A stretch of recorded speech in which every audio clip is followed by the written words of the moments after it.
কটিয়াদীতে ঐতিহ্যবাহী দাড়িয়াবান্ধা টুর্নামেন্টের ফাইনাল খেলা অনুষ্ঠিত। মোফাজ্জেল সরকার, স্টাফ রিপোর্টার। কিশোরগঞ্জের কটিয়াদীতে ঐতিহ্যবাহী দাড়িয়াবান্ধা টুর্নামেন্টের ফাইনাল খেলা অনুষ্ঠিত হয়েছে।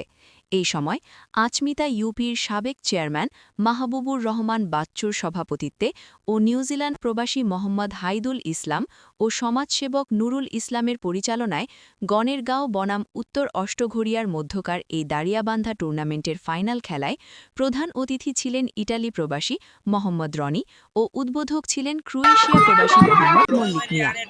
খেলায় উপস্থিত ছিলেন আচমিতা ইউপির চেয়ারম্যান মতিউর রহমান, আচমিতা বাজার বণিক সমিতির সভাপতি হাফিজ আহমেদ, ইউপি সদস্য আফিল উদ্দিন, ইউপি সদস্য মোখলেসুর রহমান চন্দু, প্রাথমিক বিদ্যালয়ের শিক্ষক আবু সায়েম মাস্টার, পাপ্পু ক্রীড়াচক্রের সাধারণ সম্পাদক মাজাহারুল ইসলাম সুরুজ সহ এলাকার গণ্যমান্য ব্যক্তিবর্গ উপস্থিত ছিলেন।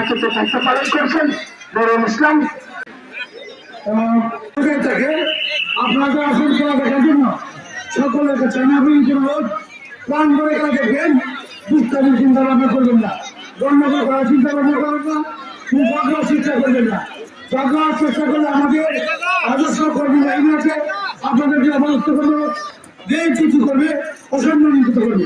এরপর বাইরে থেকে কেউ ব্যাপারী এবং ক্রীড়া পরিচালক তারা যারা সাসপেন্ড দায়িত্ব আছেন তারা ছাড়া কেউ কোনো সাহায্য আমার বিশেষ অনুরোধ।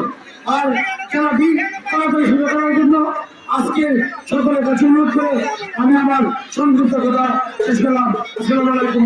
বাংলাদেশ ক্রীড়া বাংলাদেশ জাতীয় জিন্দাবাদ।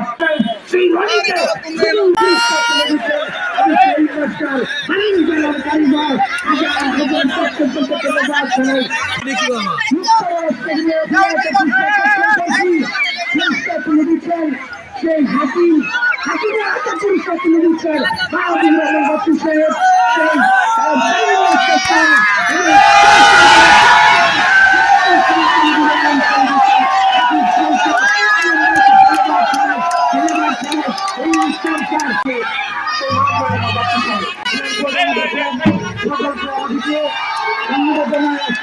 সুন্দর করে ঘোষণা করার জন্য এবং ঘোষণা করা হয়। সকলকে ধন্যবাদ।